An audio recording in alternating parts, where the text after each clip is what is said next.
13 ஜுஸூகளை முடித்திருக்கின்றோம்.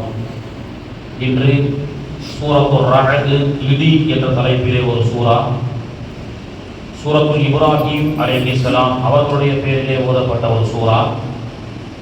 அடுத்து ஹிஜ்ர், நஹல் என்று தேனீக்களை பற்றிய சூறாக்களை எல்லாம் இன்று ஓதினோம்.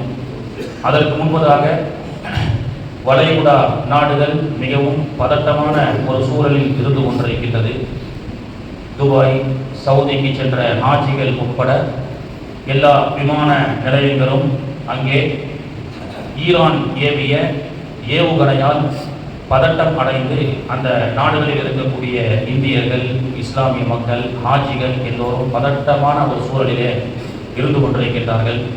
மக்காவில் தொலைபேசியில் தொடர்பு கொண்டு கேட்கும் பொழுது அங்கே ஒன்றும் இல்லை, இருந்தாலும் மக்கள் திரும்ப வருவதற்குண்டான விமானமோ திரும்ப செல்வதற்குண்டான விமானமோ எங்களுக்கு தடைபடுமோ என்று பயந்து கொண்டிருக்கின்றார்கள். அல்லாஹு தஆலா அந்த பதட்டத்தை எல்லாம் அல்லாஹ் சரி செய்து அருள் புரிவானாக. இஸ்லாமியர்களுடைய கைகளாலேயே நம் கைகளால் நம்முடைய கண்களை குத்துவதை போன்று யூதர்களுக்கு அடிபணிந்த காரணத்தினால் யூதர்கள் இஸ்லாமிய நாட்டுக்கு பின்னாடி ஒளிந்து கொண்டு இஸ்லாமியர்களே யூதர்களை தாக்கினாலும் அது இஸ்லாமியன் மீது தான் பட வேண்டும் என்று ஒரு மிகப்பெரிய திட்ட சூழ்ச்சியை யூத அயோத்தியர்கள் செய்து கொண்டிருக்கின்றார்கள். அதனால தான் அல்லாஹ் தஆலா குர்ஆன்ல டெய்லி ஓதப்பட்ட எல்லா ஜுஸ்லையும் யூதர்களுக்கு எதிராக துஆ செய்ய சொல்லி அல்லாஹ் சொல்லாத நாளே கிடையாது. சொல்லாத நாள்னா குர்ஆன்ல எல்லா அத்தியாயத்திலையும் யூதனுடைய சவகாசம் வேணாம், யூதன் பேச்ச கேட்காத, யூதன் தயாரிக்கப்படக்கூடிய பொருளை சாப்பிடாத அப்படின்னு அல்லாஹ் சொல்லிக்கிட்டே இருக்கிறான். ஆனால் நம்ம சமூகம் அவன் வச்சிருக்கக்கூடிய KFCல தான் போய் ருசியாக சாப்பிட்டு இருக்குது. அவன் விற்கக்கூடிய பெப்சி கோக்கை குடிச்சுக்கிட்டு அந்த குடிக்கக்கூடிய யூதனுடைய அந்த பெப்சி கோக் என்பது பலஸ்தீன பிள்ளைகளுடைய ரத்தத்தை குடிப்பதை போன்று யூதனுடைய சூழ்ச்சிகள் உலகத்தில் பெருகிவிட்டது. இன்னைக்கு கியாமத்துடைய அடையாளம் நிறைய வந்துருச்சு. தங்கம் போய்கிட்டே இருக்கு, 1 லட்சத்தை தாண்டி சென்று விட்டது, குறையாது, இன்னும் போகும். ரசூலுல்லாஹ் சொல்லிட்டாங்க தங்கத்துடைய விலை அதிகமாக இருக்கும். யூப்ரட்டிஸ் நதியிலே தங்கம் வெளிப்படும். அந்த தங்கம், ஏன்னா தங்கம் ரேட் அதிகமாக இருந்தாங்கன்னா சண்டை போடுவான். யூப்ரட்டிஸ் நதியில் தங்கம் அதிகமாயிருச்சுன்னு சொன்னா இன்னைக்கும் சிரியாவில் வளமான நாடுகளில் தங்கம் வெளியாக போகிறது. இந்த ரசூலுல்லாஹ்வுடைய ஹதீஸ் அவன் தெரிஞ்சுக்கிட்டு தான் தங்கத்தினுடைய விலையை மதிப்பை ஏற்றிக்கிட்டே இருக்கிறான். அந்த நாடுகளை எல்லாம் அணு ஆயுதம் வச்சிருக்கிறாங்க அப்படின்னு சொல்லி சிரியாவை தாக்குறான். பலஸ்தீன் வளமான நாடு, ஜெய்தூன் எண்ணெய், ஆரோக்கியமான எண்ணெய் அங்கேதான் விளைகிறது. இப்படியாக கியாமத்தை அவன் சிந்திச்சு இன்னைக்கு என்ன செய்யறான்னு சொன்னா அந்த வளங்களை எல்லாம் சுரண்டுவதற்கு இஸ்லாமிய நாடுகளிலேயே அவன் தன்னுடைய மிலிட்டரி தளவாடத்தை கத்தார்ல அமைச்சான். இவங்களும் பட்டுக்கமலை விரிச்சு வரவேற்றான் நம்ம அரசர்கள், நம்ம இஸ்லாமிய அரசர்கள். இன்னைக்கு அமெரிக்கா, யூதன் 2 நாடுகளும் இஸ்ரேலும் சேர்ந்து நேற்றைய தினம் ஈரானிலே மக்கள் சகர் சாப்பிட்டு கொண்டிருக்கக்கூடிய நேரத்திலே ஏவுகணை தாக்குதலை செய்திருக்கின்றான். நோன்பு நேரத்தில் வேண்டுமென்றே இது போன்று வருஷம் இந்த யூதர்கள், இந்த அமெரிக்க அயோக்கியர்கள், அல்லாஹ் அவர்களின் மீது நாசம் உண்டாகட்டும். ஏன்னா வருஷம் நோன்பு நேரத்தில், நோன்பு எப்படிப்பட்டது, யாராவது சண்டைக்கு வந்தா கூட நான் சண்டை போடக்கூடிய நிலைமையில் இல்லை, நாங்கள் எல்லாம் பசி பட்டினியோடு நோன்பு இருக்கின்றோம் என்று சொல்லுங்கள் என்று மாணவி அவர்கள் கற்றுக் கொடுத்த இஸ்லாமிய மார்க்கத்தின் அடிப்படையில் நாம் எல்லாம் பொறுமையாக சென்று கொண்டிருக்கின்றோம். ஆனால் இன்னைக்கு சகர் சாப்பிடக்கூடிய அந்த நேரத்திலே, இன்றைய கடந்த அந்த சகரிலே அமெரிக்காவும் யூதனும் இஸ்ரேலும் சேர்ந்து ஈரானை அடிக்கின்றான். அதற்கு முழுமையான ஒத்துழைப்பை சவுதி, கத்தார் கொடுக்கின்றான் அல்லவா. அதனால தான் அவன் அடிக்கிறதுக்கு முன்னாடி முதல்ல நம்மால அடுறான்னு அவன் அடிச்சிருக்கிறான். ஏன்னா நீ அவனுக்கு சப்போர்ட் போற அப்படின்னு சொல்லி அவன் இஸ்ரேல், அதாவது ஈரான் என்ன சொல்லியிருக்கிறாங்கன்னு சொன்னா அதிபயங்கர ஏவுகணை அல்ல, சும்மா ஒரு மிரட்டுவதற்காக சாதாரண சின்ன ஏவுகணையை நான் அவர்களுக்கு அனுப்பி எச்சரிக்கை செய்கிறேன் அப்படின்னு சொல்லி ஈரான் அதிபர் சொல்லியிருக்கிறார். துபாயிலே ஒருவர் கூட இந்த தாக்குதலில் இறந்ததாக செய்தி வருகிறது. இன்னும் எத்தனை உயிரிழப்பு என்று தெரியவில்லை. ஆனால் பரபரப்பாக உலக விமானங்கள் எல்லாம் வந்து இறங்கக்கூடிய துபாய் ஏர்போர்ட், லண்டன், அமெரிக்கா போன்ற பல உலக விமானங்கள் எல்லாம், துபாய் ஏர்போர்ட் மாதிரி ஒரு பரபரப்பான ஏர்போர்ட் உலகத்தில் கிடையாது. எல்லா ஏர்லைன்ஸும் எல்லா விமானங்களும் அங்கே வரும், பயணிகளை ஏற்றிக்கொண்டு செல்லும். அங்கே லிங்க் கனெக்ட் ஆகப்படக்கூடிய லண்டன், அமெரிக்கா போன்ற அந்த மேலை நாடுகளுக்கு செல்வதாக இருந்தாலும் பெரும்பாலான விமானங்கள் எல்லாம் துபாயில் தான் இறங்கி லிங்க் பிளைட்டோ அல்லது அந்த பிளைட் எரிபொருளை நிரப்பி செல்லக்கூடிய பிரம்மாண்ட வசதிகளை செய்திருக்கின்றான். ஆனால் அந்த அபுதாபி துபாயினுடைய ஏர்போர்ட் இன்று மகரிபிலிருந்து மூடப்பட்டுவிட்டது. எந்த விமானமும் வராது, செல்லாது. இது உலகமே சந்தித்ததை போன்று அல்லாஹ் இந்த பதட்டமான. அதே மாதிரி சவுதியும் அறிவிச்சிருக்கிறாங்க. ஜித்தாவா தமாவாம் தெரியல, அங்கேயும் வானூர்திகள் வர தடை விதிக்கப்பட்டிருக்கிறது. பஹ்ரைன் தடை விதிக்கப்பட்டிருக்கிறது. பெரும்பாலான உம்ரா செல்லக்கூடிய ஹாஜிகள் எல்லாம் பஹ்ரைன் சென்றுதான் விமானத்தில் செல்கிறார்கள், மஸ்கட் சென்றுதான் செல்கிறார்கள். இந்த வளைகுடா நாடுகள் எல்லாம் பதட்டமாக இருக்கக்கூடிய சூழலிலே இங்கிருந்து நம் தாயகத்திலிருந்து உம்ரா சென்ற ஹாஜிகள் எந்த ஒரு சிக்கலும் இல்லாமல் சென்றதை போன்று திரும்ப தடைபடாமல் அவர்கள் சிறப்பான முறையிலே இங்கே வருவதற்கு நாம் எல்லாம் வல்ல இறைவனிடத்திலே துவா செய்வோம். நம்முடைய சகரிலே இஃப்தாரிலே அந்த மக்களுக்காக துவா செய்வோம். அல்லாஹ் தஆலா இந்த போர் சூழலை விட்டும் அல்லாஹ் பாதுகாத்து உலகமெங்கும் அமைதியான சூழலை அல்லாஹ் தஆலா ஏற்படுத்தி தர வேண்டும் என்று ஏக இறைவனிடத்திலே நாம் துவா செய்து கொண்டு, இன்றைய தினம் பெரும்பாலும் அல்லாஹ் நமக்கு சொல்லிக் கொடுப்பது அல்லாஹ் கொடுத்த நியமத். அல்ஹம்துலில்லாஹ். அதுல பெரிய நியமத் என்னன்னு சொன்னா அல்லாஹ் நிறைய சொல்றான். உங்களுக்கு வஜஅலலக்கும் மின் புயூத்திக்கும், உங்களுக்கு வீட்டை அமைதியானதாக ஆக்கி கொடுத்தேன், உங்களுக்கு மனைவியை அமைதியானதாக ஆக்கி கொடுத்தேன், கடலை நான் வசப்படுத்தி கொடுத்தேன், மீன் இறைச்சி உங்களுக்கு ஆரோக்கியமானதை கொடுத்ததையும் தாண்டி ஒரு மருந்தை அல்லாஹ் சொல்லுகின்றான் குர்ஆனிலே. ஷிஃபாஉ மின் குல்லி தா ஷிஃபாஉல் லின்னாஸ், எல்லா நோய்களுக்கும் அந்த மருந்து ஒன்று போதுமானது, அதுதான் தேன் ஈக்கள். தேன் ஈக்களை பற்றி அல்லாஹ் தஆலா சொல்லி காட்டுகின்றான். உலகத்துல ஒரு மனிதனுடைய விஷத்தை, அவருடைய நோயை உரிப்பதற்கு மனிதன் கண்டுபிடிக்கக்கூடிய மருந்துகள் எல்லாம் கசப்பாக இருக்கும். மாத்திரை இனிப்பாக இருக்கு, கசப்பா இருக்கு. பிள்ளைங்க எல்லாம் மாத்திரை போட மாட்டாங்க. எவ்வளவு யூதனுடைய அந்த அறிவாற்றல் பாருங்க, அந்த வியாபார யுக்தி. ஒரு 20-25 வருஷத்துக்கு முன்னாடி எல்லாம் பிள்ளைங்க மாத்திரையை பார்த்தா பயப்படும், மாத்திரையை பார்த்தா சாப்பிடாது. அப்போ அந்த மாதிரி நேரத்துல தான் மாத்திரை வடிவத்திலேயே ஜெம்ஸ் கண்டுபிடிச்சு அனுப்புறான், முட்டாயா. எந்த மாதிரி ஒரு தந்திரத்தை அழகாக அந்த யூதர்கள் பயன்படுத்தி சாக்லேட்டுகளாக, பிஸ்கெட்டுகளாக இஸ்லாமிய மக்களுடைய துவாக்கள் ஏற்றுக்கொள்ளப்படக்கூடாது என்ற ஒரே குறிக்கோள்ல அவர்கள் இஸ்லாம் தடுக்கப்பட்ட பன்றி இறைச்சிகளுடைய பொறுப்புகளில் இருந்து இன்னைக்கு ஓரியோ பிஸ்கெட்டாக இருக்கட்டும் அல்லது இன்னும் அவருடைய எத்தனையோ ப்ராடக்ட்டுகளாக இருக்கட்டும், ஏன் அவரெல்லாம் நம்பி சாப்பிட்ட திருப்பதி லட்டுலேயே வச்சாங்க என்னங்க ஆப்பு, என்ன வச்சான், மாட்டு கொழுப்பு. இப்ப அவெல்லாம் சாப்பிட்டு விட்டு லபோதிபோ ஆகா நாமெல்லாம் வெஜிடேரியன் ஆச்சே. சில பேர் அவெல்லாம் வெங்காயம் கூட சாப்பிட மாட்டாங்க, ஏன்னா வாய் நாற்றம் வரும் அப்படின்னு சொல்லி வெங்காயம் பூண்டு கூட சாப்பிடாதவன் திருப்பதியில் கொடுக்கப்பட்ட அந்த லட்டை வாங்கிட்டு வந்து அமிர்தமாக சாப்பிட்டதற்கு பிறகு அதை இன்னைக்கு ஆந்திரா கவர்மெண்ட் ரிசர்ச் பண்ணதுல அது வரவலன்னு அழகா இருக்கிறத எதை வச்சு, மாட்டு கொழுப்பை வச்சுதான். சரி, அதை நம்ம சாப்பிடலாமான்னு கேட்டா நமக்கு பிரச்சனை கிடையாது. ஆனா அந்த மாடு ஹலாலாக்கப்பட்டிருக்கணும். நமக்கு மாட்டு கொழுப்பு இருக்கிறதுனால திருப்பதி லட்டுல நமக்கு பிரச்சனை இல்லை. அவாலே வந்து கொடுத்தாலும் அல்ஹம்துலில்லாஹ் பிஸ்மில்லாஹிர் ரஹ்மானிர் ரஹீம்னு நம்ம சாப்பிடுவோம். ஆனால் என்ன பிரச்சனை அப்படின்னு கேட்டா, அந்த லட்டிலே கலக்கப்படக்கூடிய மாட்டு கொழுப்பு, பன்றி கொழுப்பா இருந்தா நமக்கு ஹராம் தான். மாட்டு கொழுப்பா இருந்தா அது வந்து மாடு ஹலாலாக்கப்பட்டிருக்கணும். அப்ப என்ன பண்ணுவோம், சந்திரபாபு நாயுடு கிட்ட போயிட்டு அந்த மாடு பாய் கொடுத்ததா அல்லது பாய் அல்லாத வேற ஒருத்தர் கொடுத்ததா நம்ம கிளைம் பண்ணணும். அது நமக்கு தேவையில்லை. அந்த லட்டை வச்சு அது ஒரு நமக்கு மண்ணாங்கட்டி, அவனுக்கு வேணா பிரசாதமா இருக்கலாம், அது நமக்கு ஒரு மண்ணாங்கட்டி அப்படின்றத நாம தெரிஞ்சுக்கணும். அப்போ நம்ம அந்த மாதிரி துணிச்சல தான் இருந்தோம். மாட்டை அறுக்க கூடாதுன்னு சொல்லி பழனி பாபாவுடைய அந்த காலத்துல ஜட்ஜி உத்தரவு போடுறாரு, மாட்டை வெட்டக்கூடாது அப்படின்னு சொல்லி. அது மனசை புண்படுது அப்படின்றாரு. இப்ப அவர் என்ன பண்ணாரு, ஒரு ரிட்டு போட்டாரு, ஏப்பா மாட்டுக்கறி என்பது எங்களுக்கு ஹலால். நேற்றே எங்க ரசூலுல்லாஹி ஸல்லல்லாஹு அலைஹி வஸல்லம் கனவுல வந்து மாட்டை அறுத்து எனக்கு நீ குர்பானி கொடுன்னு கேட்டா, நான் இது என்னுடைய மத நம்பிக்கை, இந்த இந்திய தேசத்திலே எல்லா மத நம்பிக்கைகளுக்கும் இது உட்பட்டதாக இருக்கிறது. இப்ப நான் அந்த மாட்டை அறுக்காட்டா என் மனசு புண்படுது, எங்களுடைய மாணவி புண்படுறான்னு சொல்லி அவர் என்ன போட்டாரு, அந்த வழக்கை எதிர்த்து அதை அப்பீல் செஞ்சு அந்த நீதிபதி வீட்டு வாசல்லையே மாட்டை அறுத்தார். பிஸ்மில்லாஹி அல்லாஹு அக்பர். அந்த மாதிரி நாம எவனுக்கும் பயப்பட வேண்டிய அவசியம் இல்லை, அல்லாஹ் ஒருத்தருக்கு பயந்தா. ஆனா நாம சாப்பிடக்கூடிய உணவு சுத்தமா இருக்கணும். ஹஜ்ஜாஜ் இப்னு யூசுப் என்ன பண்ணா, அவன் கொடுங்கோல் அரசன். ஹஜ்ஜாஜ் இப்னு யூசுப் என்பவன் என்ன பண்ணீங்கன்னு சொன்னா, நெதன்யாகுவோட 100 மடங்கு கொடியவன் தான் ஹஜ்ஜாஜ் இப்னு யூசுப். இன்னைக்கு ஓதப்பட்ட ஆயத்துல கூட அல்லாஹ் சொல்றான், வலா தஹ்ஸபன்னல்லாஹ காஃபிலன் அம்மா யஅமலு ஸாலிமூன். அநியாயக்காரன் பண்ணிட்டு இருக்கக்கூடிய அந்த பாவத்தை எல்லாம் அல்லாஹ் பாத்தியா சும்மா வச்சு விட்டுருக்கான். நெதன்யாகுவை அல்லாஹ் தண்டிக்கல. இது போன்று அமெரிக்காவுடைய அதிபர்கள் எல்லாம் எவெல்லாம் நம்மால் கூட போய் இஸ்ரேலுக்கு போய் கை கோர்த்துட்டு வந்தாரு, இந்த அயோக்கியர்களும் இந்த அயோக்கியர்களோடு கை கோர்த்தவர்களை எல்லாம் அல்லாஹ் ஏன் சும்மா வச்சு வச்சிருக்காருன்னு நினைக்காதீங்க. நெதன்யாகுவுக்கு 2 கேன்சர் இப்போ அவனுக்கு.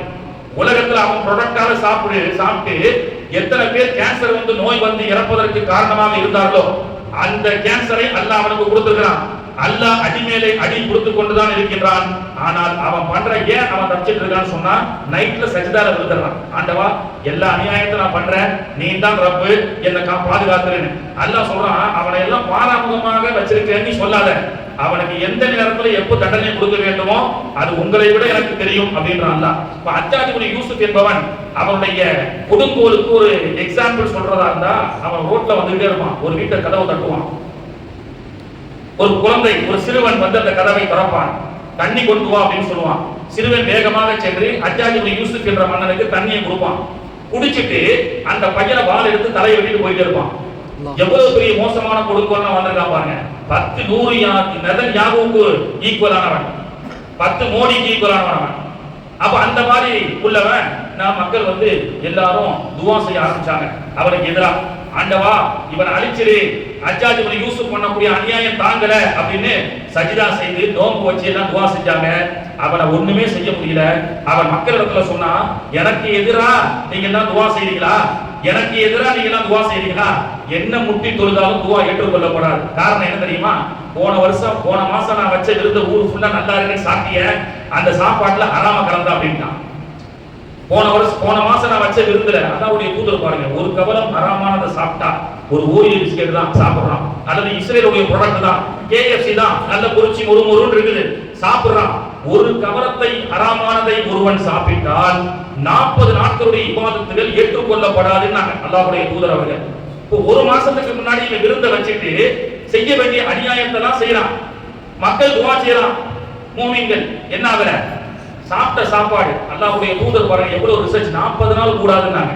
இன்னைக்கு உணவு சம்பந்தப்பட்ட இதுல ரிசர்ச் பண்ணி சொல்றாங்க, எப்படி ஒரு கவலம் ஹராமா சாப்பிட்டா 40 நாள் ஒரு மனிதர் செய்யக்கூடிய துவா, அமல், தொழுகை, நோன்பு எதுவுமே ஏற்றுக்கொள்ளப்படாது அப்படின்னு சொல்லப்படுது. அப்படின்னு சொன்னா ஒரு மனிதன் சாப்பிடுறான் பாத்தீங்களா, அந்த சாப்பாட்டுல புரோட்டீன், வைட்டமின், கால்சியம், இன்னும் என்னென்ன ஆரோக்கியங்கள் இருக்கோ அந்த ஆரோக்கியமான அந்த புரோட்டீன், கால்சியம், வைட்டமின் இந்த பாடிக்குள்ள சர்க்குலேஷன் 40 நாள் ஆகும்.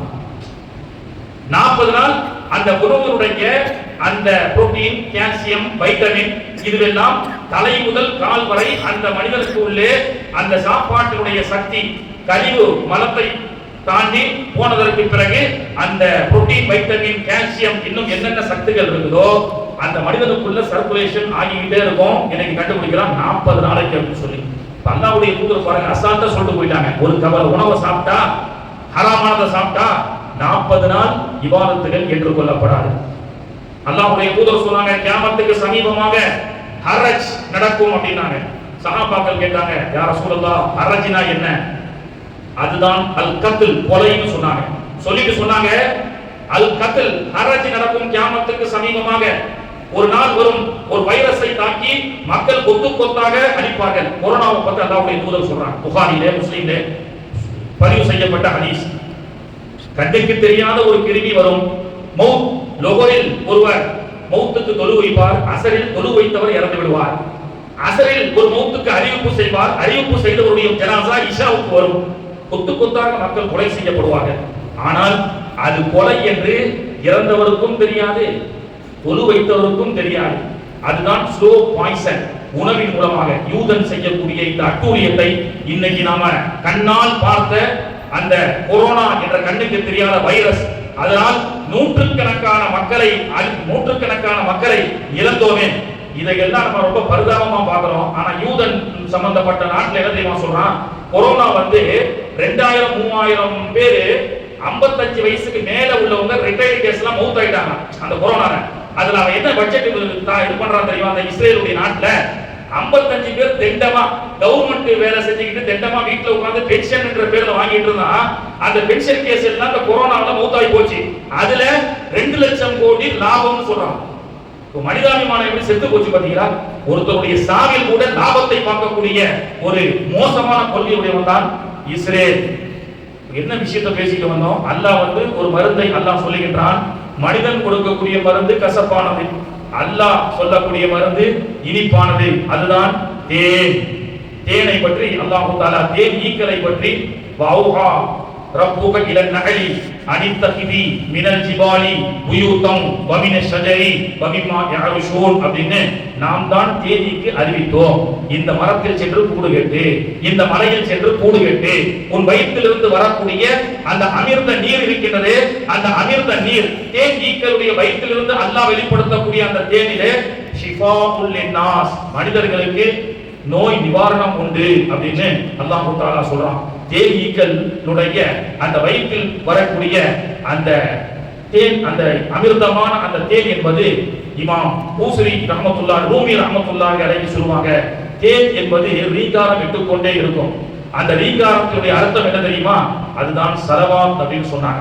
அந்த ஸலவாத்தை தேன் ஓதிக்கொண்டே இருக்கின்ற காரணத்தினால் ரீங்காரமாக தெரிகின்ற ஸலவாத்தின் மூலமாக அதிலே அமிர்தமான அல்லாஹ் என்னதான் அமிர்தத்தை அல்லாஹ் கொடுக்கின்றான், தேனை கொடுக்கின்றான் அப்படின்னு சொல்லி. அப்ப அல்லாஹ் இன்னைக்கு சொல்லப்பட்ட ஆயத்துல ஃபுல்லா நம்முடைய நியமத்துகளை பற்றி ரெண்டு இடத்துல அதே வாசகத்தை ஓதணும். வயின் தஅது நியமத்தல்லாஹி லா துஹ்ஸூஹா, அல்லாஹ் கொடுத்த நியமத்துகளை நீங்கள் எண்ணி பார்த்தால் லா துஹ்ஸூஹா, கணக்கில் இட முடியாது. உலகத்தில் இருக்கக்கூடிய மரங்களை எல்லாம் பேனாவாக ஆக்கிக் கொள்ளுங்கள். அந்த பேனாக்களிலே கடல் நீர் அளவுக்கு மையை ரொப்பிக் கொள்ளுங்கள். உலகத்தில் இருக்கக்கூடிய பேனாக்கள் அளவுக்கு, அதாவது மரத்தின் அளவுக்குள்ள பேனாவையும் கடல் அளவு நீர் இருக்கக்கூடிய மையையும் ஊற்றி அல்லாஹ்வுடைய கலிமாத்துகளை வலவு அன்ன மாஃபில் அர்தி மின் ஷஜரத்தின் அக்லாமு வல் பஹரு யமுத்துஹு மின் பஅதிஹி சவாது அபுஹுரின் மா நஃபிதத் கலிமாத்துல்லாஹ், உலகத்தில் இருக்கக்கூடிய மரங்களை எல்லாம் பேனாவாக ஆக்கி கடல் நீரை எல்லாம் மையாக ஆக்கி அல்லாஹ் நமக்கு கொடுத்த நியமத்துகளை எழுதினால் எழுதி முடிக்க முடியாது. கடல் நீர் அளவுக்குள்ள மை தீர்ந்துவிடும். உலகத்தில் இருக்கக்கூடிய அளவுக்குண்டான மரமான பேனாக்கள் எல்லாம் தேய்ந்துவிடும். ஆனால் அல்லாஹ்வுடைய நியமத்துகள் தேயாது, அழியாது என்று அல்லாஹ் தஆலா சொல்லி காட்டுகின்றான். ஒரே ஒரு செய்தி எல்லா விஷயத்துக்கும் இன்னைக்கு ஓதணும். அல்ஹம்துலில்லாஹ். இப்ராஹிம் அலைஹிஸ்ஸலாம் சொன்னாங்க, அல்ஹம்துலில்லாஹ் இல்லதி வஹபலி அலல் கிபரி இஸ்மாஈல வ இஸ்ஹாக். 90 வயசுக்கு பிறகு இஸ்மாயிலையும் இஸ்ஹாக் என்ற ஒரு மகனையும் எனக்கு கொடுத்திருக்கிறாயே ரப்பே, அல்ஹம்துலில்லாஹ். 90 வயசு குழந்தை இல்லாமல் 90 வயசை தாண்டி அல்ஹம்துலில்லாஹ் இல்லதி வஹபலி அலல் கிபரி இஸ்மாஈல வ இஸ்ஹாக் என்று பிள்ளை செல்வங்களுக்கு கூட அந்த பிள்ளைகள் கிடைத்ததற்கு இப்ராஹிம் அலைஹிஸ்ஸலாம் அல்ஹம்துலில்லாஹ் அப்படின்னு சொன்னாங்க. அடுத்து சொன்னாங்க, ரப்பி ஜஅல்னி முகீமஸ் ஸலாத்தி, பிள்ளையை பெற்று எடுத்துட்டேன், 2 ஆண் குழந்தையை கொடுத்து விட்டாய், அந்த ஆண் குழந்தைகள் உனக்கு அடிபணிந்து நடக்கக்கூடிய தொழுகக்கூடிய மக்களாக என்னுடைய வாரிசுகளை எல்லாம் ஆக்கி வைப்பாயாக என்றும் இப்ராஹிம் அலைஹிஸ்ஸலாம் அவர்கள் துஆ செய்தார்கள். கண்ணியத்திற்குரியவர்களே, எல்லாத்துக்கும் அல்ஹம்துலில்லாஹ். சாப்பிட்டு முடிச்சோம், என்னதான் நேரம் வர ஆகிட்டே இருக்கு, பார்த்துட்டே இருக்கீங்க. சாப்பிட்டு முடிச்சோம், அல்ஹம்துலில்லாஹ். தூங்கி எந்திரிச்சோம், அல்ஹம்துலில்லாஹ். எல்லாத்துக்கும் அல்ஹம்துலில்லாஹ் தாங்க. ஒரு விஷயம் இருக்குங்க, அன்னைக்கு கூட நான் சொன்னேன், அபூதாவுதிலே பதிவு செய்யப்படக்கூடிய ஹதீஸ். யாராவது ஒரு கஷ்டப்படுறாரு அல்லது ஆக்சிடென்ட்ல ஏதோ ஒரு விபத்து ஏற்பட்டு போச்சு, ஒரு நோய் ஏற்பட்டு போச்சு, அவரை போய் நம்ம பார்க்கிறோம். அவரை பார்த்து முடிச்சதோட அவருக்கு ஆறுதல் சொல்லிட்டு வரும் பொழுது நாம என்ன நினைக்கிறோமா, அவர் ஒரு மிகப்பெரிய விபத்துல கஷ்டப்பட்டிருக்கிறார், அவருக்கு ஆறுதல் சொல்லிட்டு வந்த உடனே அந்த மாதிரி ஒரு விபத்தை எனக்கு அல்லாஹ் நீ கொடுக்கலையே, அல்ஹம்துலில்லாஹ். அவரை மாதிரி கடல்ல கஷ்டப்படுற மாதிரி அல்லாஹ் எனக்கு வைக்கலையே, கடன் இல்லாம நான் நல்லா இருக்கேனே, அல்ஹம்துலில்லாஹ். இன்னொருத்தரை நேர்ல பார்த்து அவரை வெறுப்பேத்துற மாதிரி சொல்லாம வெளியில் வந்து ஒருவருடைய கஷ்டத்தை பார்த்து இந்த கஷ்டம் அல்லாஹ் நமக்கு கொடுக்கல, அல்ஹம்துலில்லாஹ்.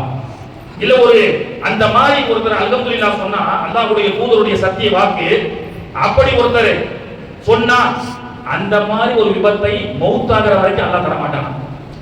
உதாரணத்துக்கு ஒரு கேன்சர் பேஷண்டை பார்த்து வரீங்க, அல்லாஹ் அந்த மாதிரி நோய்களை இருந்தும் அல்லாஹ் நம்மை பாதுகாத்து ஆரோக்கியத்தை தருவானாக. அவருக்கு அல்லாஹ் அந்த மாதிரி வந்துருச்சு, ஏதோ அல்லாஹ்வுடைய நாட்டத்துல யாருக்கு வந்திருக்கோ அவங்க ஷிஃபா ஆகட்டும். வெளியில வந்து யா அல்லாஹ் எனக்கு அந்த மாதிரி இல்லாம ஒரு ஆரோக்கியத்தை கொடுத்திருக்கிறியே, அல்ஹம்துலில்லாஹ்னு நீங்க சொன்னீங்கன்னா மௌத் ஆகிற வரைக்கும் அந்த புற்றுநோய் உங்களுக்கு வராது. இது யார் சொன்னா? அல்லாஹ்வுடைய தூதருடைய சத்திய வாக்கு. பாத்ரூமுக்கு போயிட்டு வரும்போது மட்டும் நாம என்ன சொல்றோம் தெரியுமா? அல்லாஹ்வுடைய தூதர் கற்றுக் கொடுக்குறாங்க, குஃப்ரானக, குஃப்ரானக அல்ஹம்துலில்லாஹி அல்லதி அத்ஹப அன்னில் அதா வ ஆஃபானி. இறைவா என்னுடைய பாவத்தை மன்னிப்பாயாக, என்னில் இருக்கக்கூடிய கழிவுகளை சிறுநீரின் மூலமாக மனம் ஜலத்தின் மூலமாக வெளியாக்கிய ரப்பே உனக்கே எல்லா புகழும் அப்படின்னு நாம சொல்றோம்.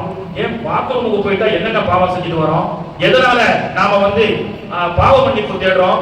ஒருத்தருக்கு ஒரு வாரமா மலம் வரலங்க, பாத்ரூம் சாப்பிட்டா மலம் வரல, மலம் தேங்கிருச்சு. ஒரு வாரம் தேங்கிறதுனால வயிறு உப்பி போய் ஹாஸ்பிட்டல் சொல்றாரு. ஹாஸ்பிட்டலுக்கு போயிட்டு வந்தார். அப்போலோவோ மீனாட்சியோ காமாட்சியோ ஏதோ ஒரு மல்டி ஸ்பெஷாலிட்டி ஹாஸ்பிட்டலுக்கு போயிட்டு வந்து அந்த ஒரு வாரம் தேங்கி அந்த மரத்தை வெளியாக்குவதற்கு மட்டும் 2 லட்சம் ரூபாய் வித் ஜிஎஸ்டியோட பில்லை கட்டிட்டு வந்து காட்டுறாரு. அதுல அப்போலோட போய் சரி பண்ணிட்டு வந்தேன். அப்போ ஒரு இயற்கையாக வெளியாகாமல் ஒரு மல்டி ஸ்பெஷாலிட்டி ஹாஸ்பிட்டல்ல போய் செயற்கையாக வெளியாக்குவதற்கு கொடுக்கப்படக்கூடிய காசு 2 லட்சம் என்று சொன்னால் எந்த ஒரு காசையும் செலவு பண்ணாமல் ஆரோக்கியத்தோட பாத்ரூமுக்கு சென்று நம்முடைய சிறுநீர் வெளியாகிறது, பாத்ரூமுக்கு சென்று நம்முடைய மலம் வெளியாகிறது. அதுக்கு தான் அல்லாஹ்வுடைய தூதர் அவர்கள் ஒண்ணுமில்ல, பாத்ரூம் யூரின் இருக்குல்ல, இந்த ரெண்டு கிட்னியை ஃபெயிலியர் ஆகிறவங்கள கேட்டு பாருங்க, டயாலிசிஸ் பேஷண்ட். அல்லாஹ் அந்த மாதிரிலாம் இல்லாம நமக்கு வச்சிருக்கானா இல்லையா? அல்ஹம்துலில்லாஹ் சொல்லுவோமா? அல்ஹம்துலில்லாஹ் மௌத் ஆகிற வரைக்கும் டயாலிசிஸ் பேஷண்ட்களாக நம்ம ஆக மாட்டோம். இங்க அல்ஹம்துலில்லாஹ் என்று சொன்ன காரணத்தினால அந்த டயாலிசிஸ் பேஷண்ட்டுக்கு 180 கிராம் கிட்னி வயித்துல 2 இருக்குது, 180 கிராம். அது ரெண்டும் வேலை செய்யாட்ட என்ன பண்றாரு? மருத்துவமனைக்கு போறாரு. மல்டி ஸ்பெஷாலிட்டி ஹாஸ்பிடல்ல 150 கிலோ மிஷின், அந்த டயாலிசிஸ் செய்யக்கூடிய மிஷின், அதுல இருந்து ஒரு டியூப கிட்னிக்கு கனெக்ஷன் கொடுத்து வயித்துல இருந்து சர்க்குலேஷன் பண்ணுது. அந்த மிஷினுடைய விலை 6 கோடி ரூபாய், வெயிட் 150 கிலோ. 6 கோடி ரூபாய் மதிப்புள்ள 150 கிலோ மதிப்புள்ள அந்த மிஷினால் இந்த 180 கிராம் இயற்கையாக சர்க்குலேஷன் பண்ணக்கூடிய கிட்னி மாதிரி சர்க்குலேஷன் பண்ண முடியுமான்னு டாக்டர் கேட்டு பாருங்க. அவர் சொல்வார், no no no no no, only 40%. அப்போ 5 கோடி 6 கோடி மதிப்புள்ள 150 கிலோ எடையுள்ள ஒரு எக்யூப்மெண்டால், மருத்துவமனையில் இருக்கக்கூடிய ஒரு கருவியால் 40% மட்டுமே செயல்படுத்தக்கூடிய இந்த கிட்னியை 180 கிராம் மட்டும் அல்லாஹ் நமக்கு கொடுத்து இவ்வளவு பெரிய ஒரு சர்க்குலேஷன் அல்லாஹ் குடிக்கக்கூடிய தண்ணீரில் இருந்து உப்பை பிரித்து அதிலிருந்து இருக்கக்கூடிய நல்லதை எடுத்துக்கொண்டு வீணானதை வெளியாக்குகின்றானே. இந்த இவ்வளவு பெரிய கோடிக்கணக்கான சர்க்குலேஷன்களை அல்லாஹ் நமக்கு எந்த செலவினம் இல்லாமல் ஆரோக்கியத்தோடு வைத்திருக்கின்றானே. அந்த ஆரோக்கியத்திற்கெல்லாம் எத்தனை சஜிதாக்கள் செய்தாலும் பத்தாது. எனவே தான் அல்லாஹ்வுடைய தூதர் அவர்கள், இறைவா எனக்கு வெளியான இந்த மலம் ஜலம், இதற்காக அல்லாஹ் நீ எனக்கு எவ்வளவு பெரிய நியாமத்தை கொடுத்தாய், நான் நன்றி கெட்டவனாக அல்லவா இருக்கின்றேன். இன்னல் இன்சான ரப்பிஹி லகனூன். எனவே தான் அல்லாஹ்வுடைய தூதர் அவர்கள் பாத்ரூமில் இருந்து வரும் பொழுது, குஃப்ரானக, இறைவா என்னை பாவத்தை மன்னிச்சிரு, இந்த நியாமத்துக்கு நான் எத்தனை லட்ச ரக்காயத்துகள் தொழுதாலும் ஈடாகாது என்றதற்காகத்தான் குஃப்ரானக என்று அல்லாஹ்வுடைய தூதர் அவர்கள் நமக்கு சொல்லிக் கொடுக்கின்றார்கள். வஇன் தஉது நிஅமத்தல்லாஹி லா துஹ்ஸூஹா இன்னல் இன்சான லதலூமுன் கஃபார். அல்லாஹ் நாம் எத்தனையோ நியமத்துகளை கொடுத்தோம், லா துஹ்ஸூஹா எண்ண முடியாது என்றாலும் இன்னல் இன்சான மனிதன் லதலூமுன் கஃபார் எனக்கு மாறு செய்யக்கூடியவனாகவே இருக்கின்றான், அதை பற்றி சிந்திப்பதில்லை என்று அல்லாஹ் சொல்லி காட்டுகின்றான். அப்படிப்பட்ட நன்றி கேட்டவர்களை விட்டும் அல்லாஹ் பாதுகாத்து இறைவனுடைய அருட்கொடைகளுக்கு நன்றி செலுத்தக்கூடிய நன்மக்களாக அல்லாஹ் தஆலா நாம் அனைவரையும் ஆக்கி அருள் புரிவானாக. வாக்ரதாவானா அனில் ஹம்துலில்லாஹி ரப்பில் ஆலமீன்.